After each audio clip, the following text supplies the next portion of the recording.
On a presque tous et toutes connu ça, non? Ce silence, soudain, d'une personne qui comptait vraiment. Un ami, un amour, un proche, les appels s'arrêtent, les messages restent sans réponse. Et ce silence, il est souvent déroutant, et oui, franchement douloureux. Alors la question, elle est là, directe, et elle tourne en boucle dans la tête. Mais pourquoi? Pourquoi est-ce que certaines personnes arrêtent juste d'appeler? Ça crée un sentiment d'incompréhension, parfois même de rejet. On se demande ce qu'on a bien pu faire ou dire. Alors essayons ensemble de regarder ça d'un peu plus près.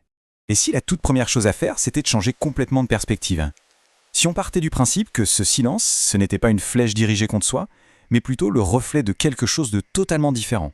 Allons-y, creusons un peu cette idée. Et si le silence de l'autre, ce n'était pas vraiment une action, un acte volontaire de rejet, mais plutôt une réaction, la conséquence peut-être d'une sorte de tempête intérieure, une réaction à des choses qui lui appartiennent complètement.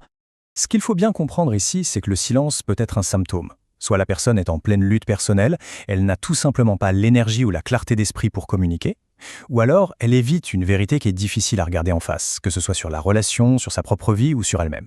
Dans les deux cas, le silence agit comme une sorte de bouclier. Parce que le silence, ce n'est pas juste un vide, un néant. Non, c'est une forme de communication en soi. Et on peut essayer de le décrypter à travers deux approches vraiment différentes. Et ce qui est intéressant, c'est de voir comment ces deux perspectives se complètent. D'un côté, la psychologie nous dit que le silence, c'est souvent un mécanisme de défense. La personne se protège, peut-être d'une confrontation, d'une émotion trop forte. De l'autre côté, le tarot, lui, va l'interpréter comme une phase de flottement, une hésitation.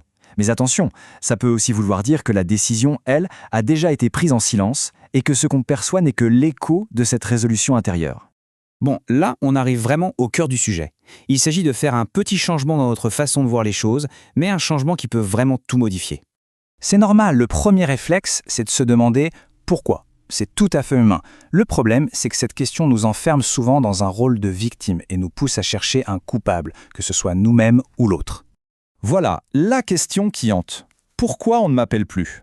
Elle est tournée vers le passé et elle est complètement centrée sur l'autre. Elle cherche une explication que bien souvent on n'obtiendra jamais. C'est une question qui nous maintient dans l'attente et dans l'impuissance. Mais il y a une autre voie. Et si on pouvait reformuler le problème pour se libérer de cette attente, pour se redonner un peu de pouvoir et passer de la confusion passive à une clarté beaucoup plus active. Et voilà le vrai changement de perspective. La question n'est plus « pourquoi ?», mais « est-ce que j'ai encore ma place dans son monde ?» Vous voyez la différence? On ne cherche plus les raisons de l'autre, on évalue notre propre position. On ne demande plus « pourquoi as-tu fait ça ?», mais plutôt « où est-ce que je me situe moi dans cette équation maintenant ?» Et la réponse, que ce soit oui ou non, eh bien elle nous donne une base solide pour décider de nos propres actions. Est-ce qu'on attend? Est-ce qu'on tourne la page? Ou est-ce qu'on tente d'ouvrir une discussion? Au final, ce silence, aussi douloureux soit-il, est peut-être une opportunité. L'occasion d'arrêter de chercher des réponses à l'extérieur et de se concentrer sur sa propre trajectoire. C'est peut-être un espace qui s'ouvre, non pas pour attendre le retour de quelqu'un, mais bien pour avancer soi-même sur son propre chemin.